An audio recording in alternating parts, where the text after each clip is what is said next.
Kisah Tiongkok selama beberapa dekade terakhir ini sungguh luar biasa. Negara ini telah mengubah dirinya dengan kecepatan dan skala yang jarang terlihat dalam sejarah. Dulu negara miskin yang sebagian besar bertani, kini menjadi raksasa ekonomi global. Perubahan ini telah mengangkat ratusan juta rakyatnya keluar dari kemiskinan. Pemandangan kota-kotanya seperti Shanghai dan Beijing sekarang menyaingi New York atau London. Perkembangan pesat ini tidak hanya mengubah Tiongkok sendiri, tetapi juga seluruh dunia. Ini adalah perjalanan yang penuh dengan keputusan berani dan usaha yang luar biasa. Dunia menyaksikan perubahan ini dengan rasa kagum sekaligus khawatir. Pertumbuhan ekonomi Tiongkok telah menciptakan peluang baru bagi bisnis global. Ini juga telah menggeser keseimbangan kekuatan internasional. Permintaannya akan sumber daya telah mengubah pasar komoditas. Ekspornya telah mengaruhi industri di banyak negara. Memahami kebangkitan Tiongkok sangat penting untuk memahami dunia modern kita. Ini bukan hanya cerita ekonomi, ini adalah cerita tentang perubahan global. Ini memengaruhi kita semua dalam berbagai cara. Video ini akan membahas faktor-faktor kunci di balik perjalanan luar biasa Tiongkok. Kita akan melihat reformasi ekonomi penting yang memulai semuanya. Break the itinerary. Kita akan mengkaji peran teknologi dan inovasi dalam pertumbuhan modernnya. Kita juga akan membahas strategi cerdas Tiongkok dalam perdagangan dan investasi internasional. Semua ini tidak terjadi secara kebetulan. Ini adalah bagian dari rencana besar, jalan yang sengaja dipilih oleh para pemimpinnya.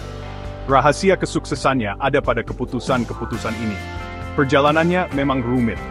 Ini melibatkan perencanaan yang matang dan kemauan untuk beradaptasi. Tiongkok belajar dari negara lain tetapi juga menempuh jalannya sendiri. Para pemimpinnya memahami pentingnya tujuan jangka panjang. Mereka membuat pilihan sulit untuk mencapai pembangunan nasional. Perubahan ini menjadi studi kasus penting dalam pembangunan ekonomi bagi negara lain. Kisah Tiongkok modern adalah kisah tentang ambisi, strategi, dan pengejaran kemajuan tanpa henti. Kita mulai dengan melihat langkah-langkah awal yang penting. Akhir tahun 1970-an menandai titik balik penting bagi Tiongkok. Setelah bertahun-tahun ekonomi terpusat yang ketat, arah baru sangat dibutuhkan. Pada tahun 1978, pemimpin Deng Xiaoping memulai serangkaian reformasi besar. Reformasi ini dirancang untuk memodernisasi ekonomi Tiongkok. Tujuannya untuk meningkatkan kehidupan penduduknya yang sangat besar. Periode ini dikenal sebagai Gage Kaifang, yang berarti reformasi dan keterbukaan. Ini adalah pergeseran praktis dari ideologi kaku menuju hasil yang nyata. Inilah awal sesungguhnya dari keajaiban ekonomi modern Tiongkok. Salah satu reformasi pertama dan paling berdampak terjadi di bidang pertanian. Pemerintah memperkenalkan sistem tanggung jawab rumah tangga. Ini memungkinkan keluarga menyewa tanah dari kolektif. Mereka bisa memutuskan apa yang akan ditanam, dan bisa menjual kelebihan hasil panen di pasar. Perubahan sederhana ini menghasilkan produktivitas yang luar biasa. Petani punya dorongan langsung untuk bekerja lebih keras dan lebih cerdas. Produksi pangan melonjak, mengakhiri kekurangan selama puluhan tahun. Keberhasilan di bidang pertanian ini memberikan dasar yang kuat untuk reformasi lebih lanjut di sektor ekonomi lainnya. Deng Xiaoping terkenal menggambarkan pendekatannya seperti menyeberangi sungai sambil meraba-raba batu. Artinya, Tiongkok akan melanjutkan reformasi dengan hati-hati. Mereka akan bereksperimen dan belajar sambil jalan. Tiongkok menghindari pendekatan perubahan ekonomi secara drastis, tidak seperti beberapa negara lain. Pendekatan bertahap ini memungkinkan Tiongkok mengelola risiko transisi. Mereka bisa menguji kebijakan di area tertentu sebelum menerapkannya secara nasional. Metode hati-hati dan bertahap ini terbukti sangat efektif untuk negara sebesar dan serumit Tiongkok. Reformasi awal ini berdampak sangat besar. Tidak hanya mendorong ekonomi, tetapi juga mengubah cara berpikir. Orang-orang mulai melihat manfaat kebijakan yang berorientasi pasar. Keberhasilan di pertanian membebaskan tenaga kerja untuk industri baru. Ini menciptakan rasa optimis dan harapan. Langkah-langkah awal ini sangat penting. Ini meletakkan dasar bagi pembukaan Tiongkok yang lebih besar kepada dunia. Ini menunjukkan bahwa perubahan bisa membawa kemakmuran, menyiapkan panggung untuk pertumbuhan selama puluhan tahun. Setelah sukses awal di pertanian, Tiongkok mengambil langkah berani lainnya. Di awal tahun 1980-an, Tiongkok mendirikan kawasan ekonomi khusus atau KEK. Kawasan ini terletak di daerah pesisir seperti Shenzhen, Xiamen, dan Zhuhai. Shenzhen, dekat Hong Kong, menjadi contoh paling terkenal. Tujuan utama KEK ini adalah untuk menarik investasi asing. Tujuannya juga untuk mendatangkan teknologi canggih dan keahlian manajemen. Kawasan ini dirancang sebagai jendela ke dunia luar dan tempat uji coba kapitalisme pasar. KEK menawarkan kondisi yang menarik bagi perusahaan asing. Ini termasuk insentif pajak, birokrasi yang lebih sedikit, dan peraturan tenaga kerja yang lebih fleksibel. Pada dasarnya, ini adalah laboratorium untuk menguji kebijakan ekonomi berbasis pasar. Kebijakan ini sangat berbeda dari kebijakan di wilayah Tiongkok lainnya saat itu. Pemerintah berharap kawasan ini akan mendorong industri yang berorientasi ekspor. Mereka juga bertujuan untuk menciptakan lapangan kerja dan menghasilkan devisa. KEK dengan cepat menjadi magnet investasi, terutama dari Hong Kong dan Taiwan pada awalnya. Investasi asing langsung, atau FDI, mulai mengalir deras ke kawasan ini. Perusahaan multinasional tertarik oleh beberapa faktor. Akses ke banyak tenaga kerja murah menjadi daya tarik utama. Potensi pasar domestik Tiongkok yang besar juga menjadi daya tarik kuat lainnya. Perusahaan-perusahaan ini membawa modal, teknologi, dan praktik bisnis modern. Masuknya FDI ini sangat penting untuk industrialisasi awal Tiongkok. Ini membantu menghubungkan ekonomi Tiongkok ke rantai pasok global.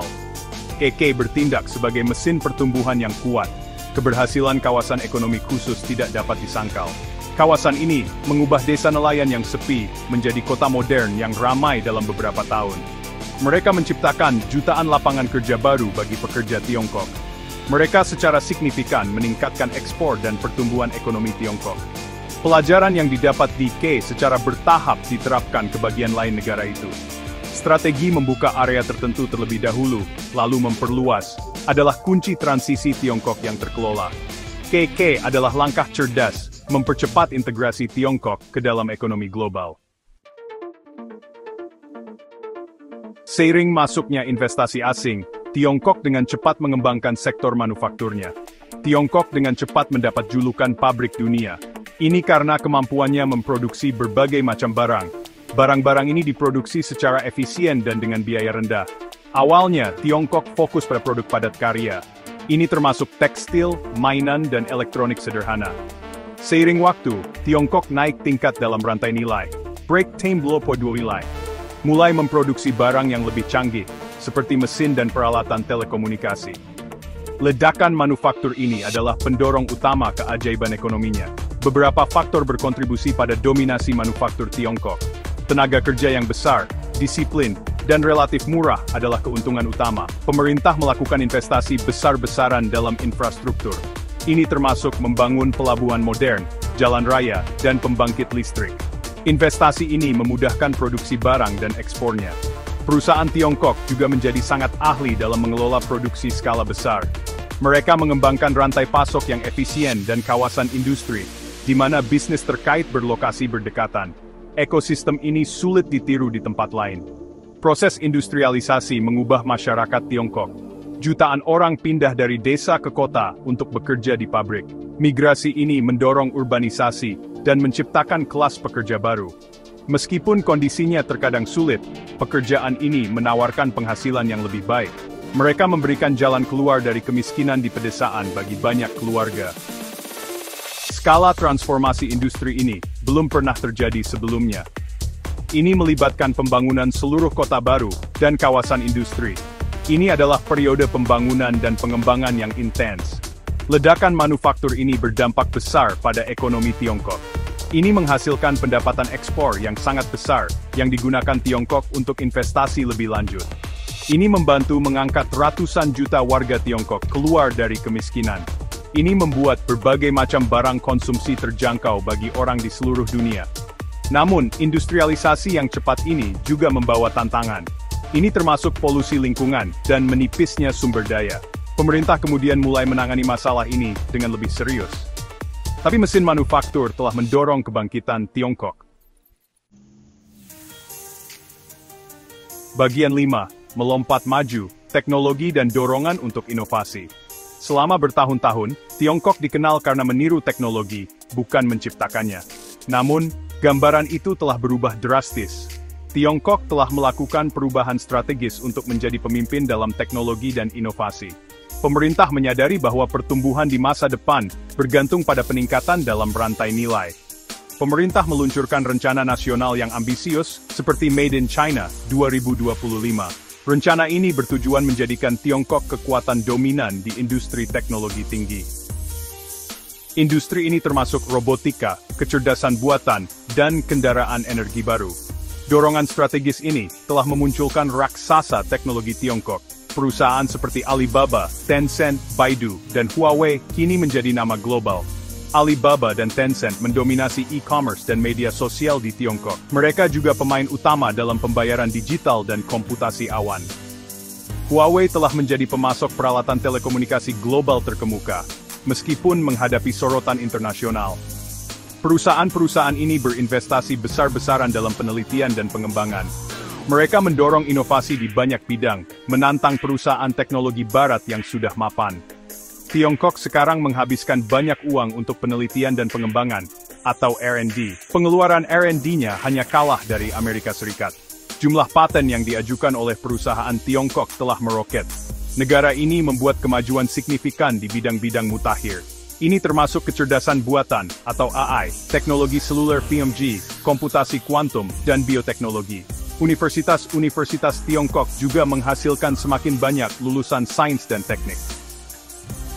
Fokus pada sumber daya manusia ini sangat penting untuk inovasi jangka panjang. Cepatnya penggunaan teknologi baru oleh konsumen dan bisnis Tiongkok juga mendorong inovasi. Tiongkok memiliki pengguna internet terbesar di dunia. Ini adalah masyarakat yang mengutamakan seluler, di mana ponsel pintar digunakan untuk segalanya. Ini menciptakan pasar yang besar untuk produk dan layanan digital baru. Ini memungkinkan perusahaan teknologi untuk dengan cepat mengembangkan ide-ide baru. Meskipun tantangan seperti perlindungan kekayaan intelektual masih ada, komitmen Tiongkok terhadap kemajuan teknologi sudah jelas. Tiongkok melihat inovasi sebagai kunci kemakmuran dan pengaruh globalnya di masa depan. Bagian 6. Menguasai perdagangan global. Strategi perdagangan internasional Tiongkok. Tonggak penting dalam integrasi Tiongkok ekonomi global adalah masuknya ke Organisasi Perdagangan Dunia. Ini terjadi pada bulan Desember 2001. Bergabung dengan WTO mengharuskan Tiongkok membuat komitmen penting. Tiongkok harus lebih membuka pasarnya untuk barang dan jasa asing. Tiongkok juga harus mematuhi aturan perdagangan internasional. Keputusan ini kontroversial di Tiongkok saat itu. Beberapa pihak khawatir industri dalam negeri tidak akan mampu bersaing. Namun, para pemimpin melihatnya sebagai langkah penting untuk pertumbuhan jangka panjang. Setelah bergabung dengan WTO, perdagangan internasional Tiongkok meledak. Ekspor dan impornya tumbuh dengan kecepatan luar biasa. Tiongkok dengan cepat menjadi pengekspor barang terbesar di dunia. Tiongkok juga menjadi importir utama bahan mentah, komponen, dan produk konsumen. Lonjakan perdagangan ini berdampak besar pada rantai pasok global. Banyak perusahaan multinasional memindahkan operasi manufaktur mereka ke Tiongkok. Mereka ingin memanfaatkan biaya yang lebih rendah dan jaringan produksi yang efisien. Tiongkok menjadi mata rantai yang tak tergantikan dalam ekonomi global. Strategi perdagangan Tiongkok telah berkembang seiring waktu. Awalnya, Tiongkok sangat fokus pada promosi ekspor. Ini dicapai melalui kebijakan seperti potongan pajak untuk eksportir dan mata uang yang dikelola. Strategi berorientasi ekspor ini membantu Tiongkok mengumpulkan cadangan devisa yang besar. Baru-baru ini, Tiongkok berusaha menyeimbangkan kembali ekonominya. Tiongkok mendorong konsumsi dalam negeri dan meningkat impor. Inisiatif seperti China International Import Expo adalah bagian dari upaya ini. Break time Kalim. Pemerintah menargetkan hubungan dagang yang lebih berkelanjutan dan seimbang. Dominasi dalam perdagangan global ini telah membawa manfaat besar bagi Tiongkok. Ini telah mendorong pertumbuhan ekonomi, menciptakan lapangan kerja, dan meningkatkan standar hidup. Namun, ini juga menyebabkan gesekan perdagangan dengan beberapa negara. Amerika Serikat dan negara-negara Eropa telah menyuarakan kekhawatiran. Mereka khawatir tentang defisit perdagangan yang besar dengan Tiongkok, pencurian kekayaan intelektual, dan masalah akses pasar. Sebaliknya, Tiongkok berpendapat bahwa praktik perdagangannya adil dan bermanfaat bagi ekonomi global. Mengelola hubungan dagang yang rumit ini tetap menjadi tantangan utama bagi Beijing. Bagian 7. Membangun koneksi, infrastruktur di dalam dan luar negeri. Keberhasilan ekonomi Tiongkok dibangun di atas fondasi pembangunan infrastruktur yang luar biasa. Pemerintah sejak awal memahami bahwa infrastruktur modern sangat penting untuk pertumbuhan. Pemerintah berinvestasi besar-besaran dalam jaringan transportasi. Ini termasuk sistem kereta cepat terbesar di dunia, yang menghubungkan kota-kota besar. Pemerintah juga membangun banyak bandara baru, pelabuhan modern, dan jaringan jalan tol yang luas. Infrastruktur ini telah meningkatkan konektivitas di dalam Tiongkok. Ini mempermudah pergerakan barang dan orang, meningkatkan efisiensi ekonomi. Di luar perbatasannya, Tiongkok telah meluncurkan inisiatif sabuk dan jalan yang ambisius. Pertama kali diumumkan pada tahun 2013, BRI adalah strategi pembangunan infrastruktur global. Ini melibatkan investasi Tiongkok dalam kereta api, pelabuhan, jalan raya, pipa energi, dan telekomunikasi di banyak negara. Proyek-proyek ini tersebar di Asia, Afrika, Eropa, dan Amerika Latin. BRI sering digambarkan sebagai jalur sutra modern. Tujuannya untuk meningkatkan konektivitas dan kerjasama antara Tiongkok dan negara-negara peserta. Ini adalah salah satu proyek infrastruktur terbesar dalam sejarah manusia. Motivasi di balik inisiatif sabuk dan jalan sangat beragam. Secara ekonomi, ini membantu Tiongkok memanfaatkan kapasitas konstruksi dan modalnya. Ini juga bertujuan untuk mengamankan pasar baru bagi barang dan jasa Tiongkok. Ini dapat membantu memastikan akses ke sumber daya alam yang penting. Secara geopolitik, BRI dapat meningkatkan pengaruh Tiongkok dan memperkuat hubungannya dengan negara lain. BRI berupaya menciptakan rute perdagangan baru yang berpusat di Tiongkok. Ini adalah cara bagi Tiongkok untuk membentuk pembangunan regional dan pola ekonomi global. BRI mendapat tanggapan beragam secara global. Banyak negara berkembang menyambut baik investasi ini. Mereka melihatnya sebagai peluang untuk mengatasi kekurangan infrastruktur dan mendorong pertumbuhan ekonomi. Namun, beberapa pengamat telah menyuarakan kekhawatiran. Ini termasuk kekhawatiran tentang keberlanjutan utang bagi negara peminjam. Ada juga kekhawatiran tentang transparansi proyek dan potensi dampak lingkungan. Implikasi strategis BRI juga banyak dibahas. Ini jelas menandakan ambisi Tiongkok yang semakin besar sebagai pemain ekonomi dan investor global. Bagian 8. Arsitek pertumbuhan, kebijakan pemerintah dan visi strategis. Pemerintah Tiongkok, yang dipimpin oleh Partai Komunis, telah memainkan peran sentral dan mengarahkan dalam pembangunan ekonomi negara. Ini adalah rahasia kunci transformasinya yang cepat. Berbeda dengan pendekatan pasar bebas murni, model Tiongkok melibatkan panduan negara yang kuat. Pemerintah menetapkan tujuan strategis jangka panjang melalui mekanisme seperti Rencana 5 tahun. Rencana ini menguraikan prioritas nasional untuk pembangunan ekonomi dan sosial. Mereka memandu investasi dan keputusan kebijakan di berbagai sektor. Perencanaan jangka panjang yang konsisten ini telah menjadi ciri khas pendekatan Tiongkok. Kebijakan pemerintah tertentu telah berperan penting dalam mendorong pertumbuhan. Badan usaha milik negara terus memainkan peran penting di sektor-sektor strategis. Sektor-sektor ini termasuk energi, perbankan, telekomunikasi, dan pertahanan. Pemerintah telah menggunakan kebijakan industri untuk mendukung pengembangan industri yang ditargetkan. Ini sering melibatkan pemberian subsidi, keringanan pajak, dan akses ke pembiayaan murah dari bank negara. Pendekatan ini telah membantu perusahaan Tiongkok berkembang pesat dan bersaing secara global. Ini adalah bentuk kapitalisme negara yang unik bagi Tiongkok. Kemampuan pemerintah untuk mengerahkan sumber daya dalam skala besar adalah faktor penting lainnya. Baik untuk membangun infrastruktur, mengembangkan teknologi baru, atau menanggapi krisis, negara dapat bertindak tegas. Pemerintah juga sangat fokus pada menjaga stabilitas sosial. Ini dianggap penting untuk menciptakan lingkungan yang dapat diprediksi untuk pertumbuhan ekonomi. Mengelola perubahan sosial yang menyertai pembangunan pesat, seperti ketidaksetaraan dan migrasi, adalah tugas yang berkelanjutan. Pemerintah berusaha menyeimbangkan kemajuan ekonomi dengan keharmonisan sosial. Peran negara dalam ekonomi Tiongkok terus berkembang. Ada perdebatan berkelanjutan tentang keseimbangan yang tepat antara kekuatan pasar dan kontrol negara. Dalam beberapa tahun terakhir, ada penekanan baru pada penguatan peran partai dalam ekonomi.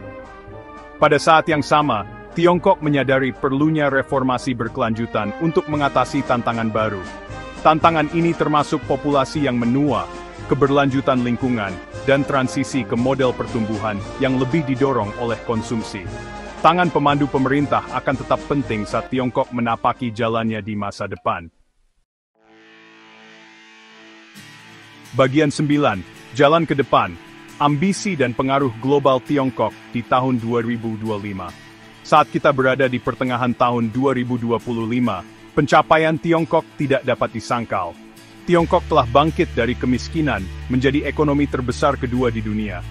Tiongkok adalah pemimpin di banyak bidang teknologi dan kekuatan dominan dalam perdagangan global. Perjalanan ini didorong oleh reformasi, investasi strategis, dan panduan pemerintah yang kuat, telah mengubah lanskap global. Ratusan juta warga Tiongkok sekarang menikmati standar hidup yang jauh lebih tinggi.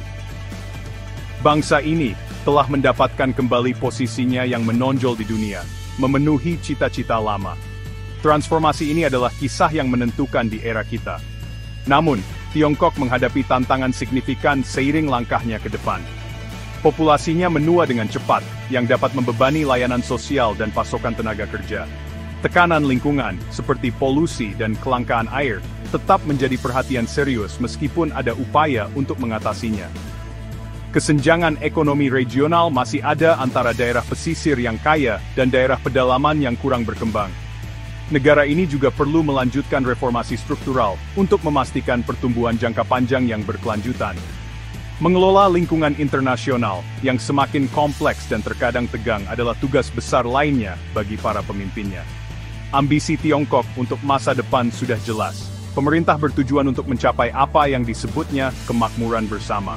Ini melibatkan pengurangan ketidaksetaraan dan memastikan lebih banyak orang menikmati manfaat pertumbuhan. Tiongkok berupaya menjadi pemimpin global dalam teknologi utama dan inovasi ilmiah. Beijing juga menginginkan suara dan pengaruh yang lebih besar di lembaga tata kelola global. Tujuan utamanya adalah peremajaan besar bangsa Tiongkok, yang sering disebut sebagai impian Seoul Tiongkok. Ini melibatkan pencapaian modernisasi penuh dan kekuatan nasional pada pertengahan abad. Dunia menyaksikan langkah Tiongkok selanjutnya dengan penuh minat.